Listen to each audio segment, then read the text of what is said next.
Mai 1940, près d'Amiens. Comme des millions de Français, Madeleine fuit l'armée nazie et prend la route de l'exode avec ses grands-parents.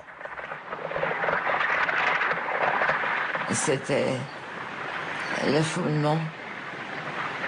On est parti avec cette foule hétéroclite de gens qui portaient dans des carrioles un matelas, une cage à serin. Tout le nord de la France est envahi en quelques jours. Les villes sont détruites. Harassés, Madeleine et ses grands-parents veulent s'abriter dans une gare. Il y avait une troupe de soldats allemands qui bivouaquaient là, en attendant un train pour aller je ne sais où.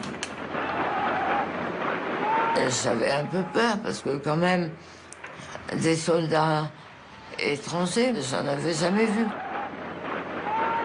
J'avais une petite robe à fleurs, j'avais les cheveux sur les épaules. J'étais mignonne, une petite jeune fille. Et que font les soudards dans ces cas-là, dans tous les pays du monde? Ils les lutinent un peu. On plaisante au moins.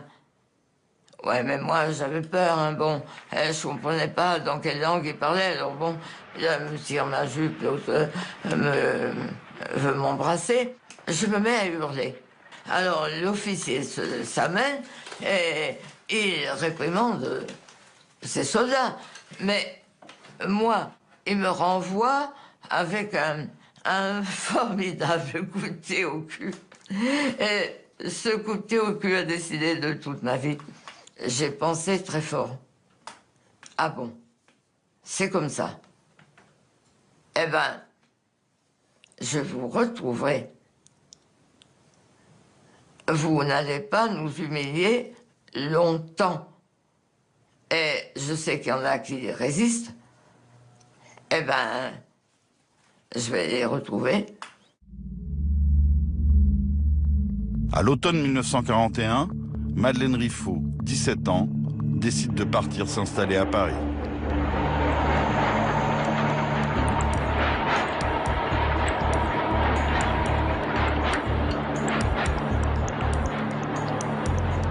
La capitale française vit sous l'ordre nazi.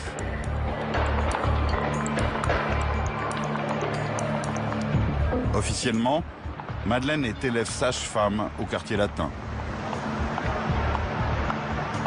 En réalité, elle a pris contact avec le réseau de résistance des étudiants de la fac de médecine. Et Madeleine entre dans sa guerre. Première mission, haranguer les ménagères parisiennes qui font la queue devant des magasins quasiment vides.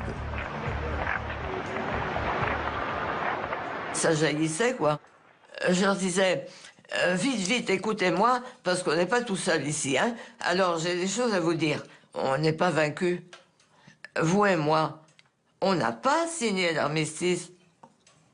C'est pas nous qui avons trahi la France. Et alors? Qu'est-ce qu'on va faire maintenant? On va se grouper.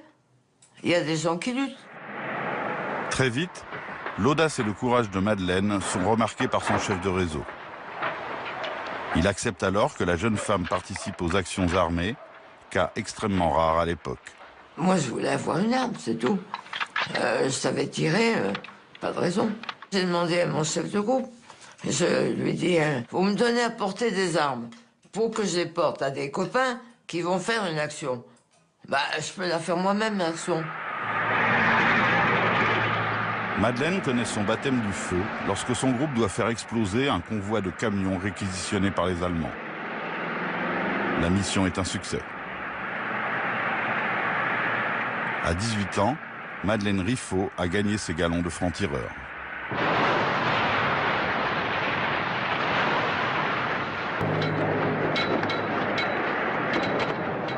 Pendant que Marie-Jo et des centaines d'autres patriotes attendent la mort à la prison de la Santé, dehors, dans Paris, la résistance est acculée.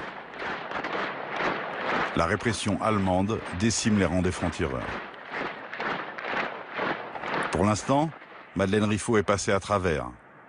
Mais plusieurs de ses copains n'ont pas eu cette chance. Les chefs de la résistance parisienne décident alors d'attaquer les militaires allemands en pleine rue, en plein jour, afin qu'aucun envahisseur ne se sente plus en sécurité dans la capitale. Il faut marquer les consciences, à chacun son boche. Madeleine va suivre cet ordre. Persuadée qu'une femme seule peut plus facilement approcher un militaire allemand, elle prend son revolver et part sillonner Paris à vélo.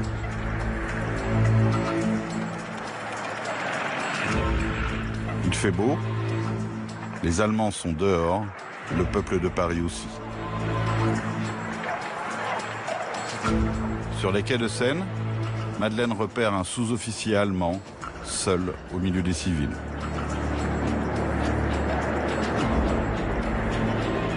J'ai mis pied à terre et à ce moment-là, je me suis souvenu que je ne voulais pas tirer dans le dos.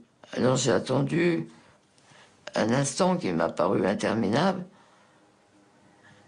L'Allemand a senti une présence et s'est retourné. À ce moment-là, je lui tirais 2 balles dans la tête. Bon, je n'ai aucun état d'âme. J'en ai pas les moyens d'avoir l'état d'âme. Mes copains aussi, ils n'avaient rien demandé à personne, ils ont été tués. Bon. Dénoncée par un milicien, Madeleine est arrêtée tout de suite.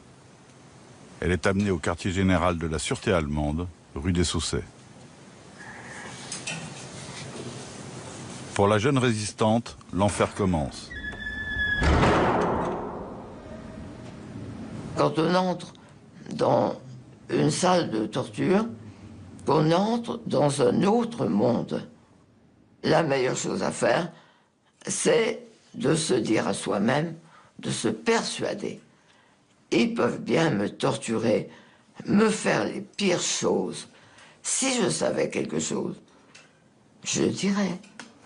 Mais je ne sais rien. Et se dire à soi-même, je ne sais rien, je ne sais rien, je ne suis pas une résistante, je suis une petite nana comme les autres, je ne sais rien. Et vous pouvez bien me tuer, messieurs, me couper en morceaux si vous voulez. Allez-y, ça me soulagerait. Est-ce que vous avez souffert physiquement? Est-ce qu'ils vous ont brutalisé? Ah oui, bien sûr. Mais enfin, bon, c'est pas le pire, hein. Bon. Madeleine est interrogée sans arrêt pendant une semaine. Les agents de la sûreté allemande veulent faire craquer cette terroriste qui a abattu l'un des leurs. Quand ils ont vu que les différentes histoires de pression physique n'amenaient pas de réponse satisfaisante, ils m'ont fait regarder la torture des autres.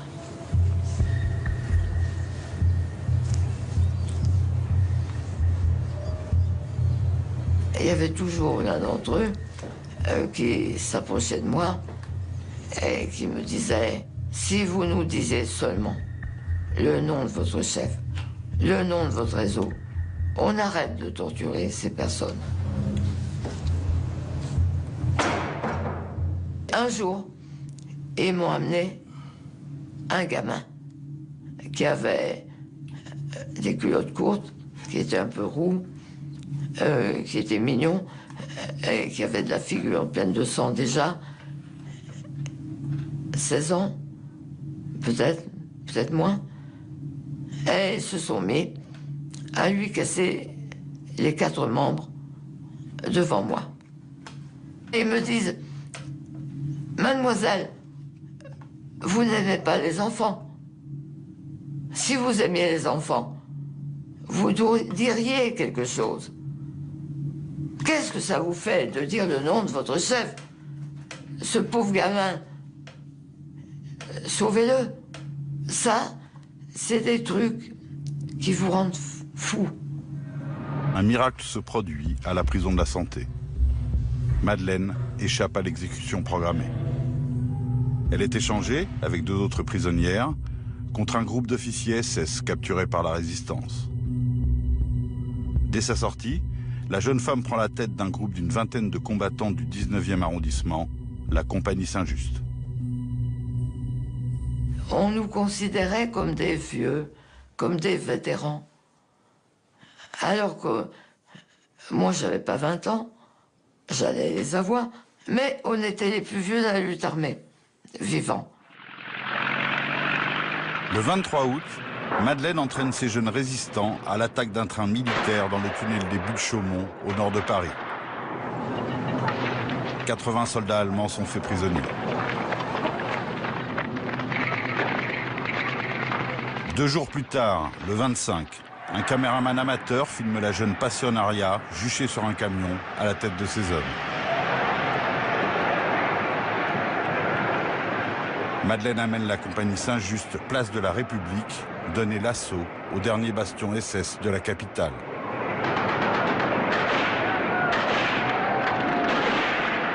Les SS que nous avions encerclés ne veulent pas se rendre à des civils, jamais. Ils se rendent à l'armée régulière, alors ils avaient hissé le drapeau blanc et puis ils ont tiré.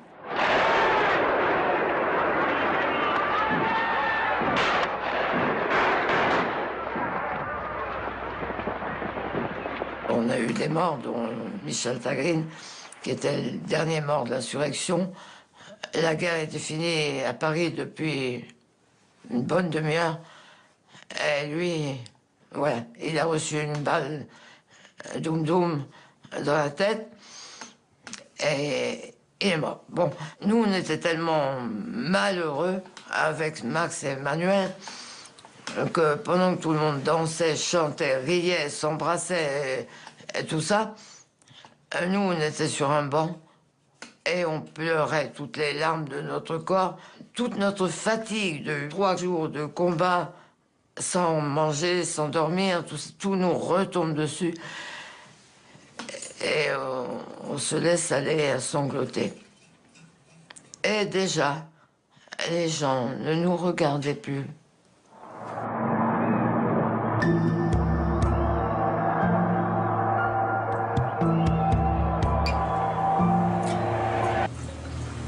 Ce n'est jamais facile de se guérir d'une guerre. Quand elle est revenue à la vie normale après la résistance, Madeleine Riffaut a d'abord connu une profonde dépression, en manque de combat, d'aventure, d'héroïsme. Alors, elle est devenue grand reporter, a couvert la guerre d'Algérie, puis est partie au Vietnam filmer les maquis communistes sous les bombardements américains. De retour à Paris, elle a travaillé 1 an dans un hôpital pour écrire un livre sur le combat ordinaire des aides-soignantes aux urgences. Engagée, toujours. Mais sur les années de résistance, Madeleine garde le silence. Jusqu'en 1994, l'année du cinquantenaire de la Libération.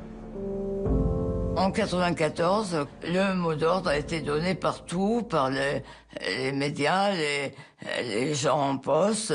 Il faut passer la mémoire. On nous a dit, vous qui survivez, eh bien, racontez. Moi, j'ai commencé à dire non. Laissez-moi tranquille. Et puis, j'ai reçu la visite de Raymond Aubrac. Et il a commencé par m'engueuler. Et il m'a dit, toi, tu vas l'ouvrir un peu, pour une fois.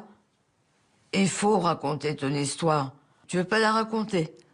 Alors, bon, ça veut dire que tu vas laisser tes petits camarades qui ont été fusillés à 16 ans, comme ça, dans l'oubli, que tu vas pas parler d'eux. Tu crois que c'est correct? Moi, je lui ai dit, vu comme ça, évidemment. Bon. C'était compliqué pour moi, parce que après la libération de Paris, j'avais gommé un tas de trucs. Et puis, à force d'aller dans les écoles, ceux qui ont été mes thérapeutes, c'était les mômes. Et il m'a fallu 10 ans pour sortir tout. Et puis là, bon, j'ai vécu une autre vie. Je connais l'histoire. Alors, Philippe... Tu vas bien? Ouais. On plante à quoi? Bah, j'ai des petits azalées, cyclamens. Oh, j'ai horreur des azalées. Oh, j'ai envie de te prendre des hortensias. Tu les prends? Ouais, je vais dire un mot à mes hommes de les porter. Ciao. Tiens, mon pote, porte-moi les fleurs. Voilà. Allez, on s'en va. Salut. Ciao. Il y en a marre avec mon âge, hein. Bon, j'en ai à foutre, moi, de mon âge. Le jour où quelqu'un se dit « je suis vieux », eh ben, il est vieux. Bon, mais si il passe au large et qu'il s'intéresse aux gens, eh ben, il vieillit pas.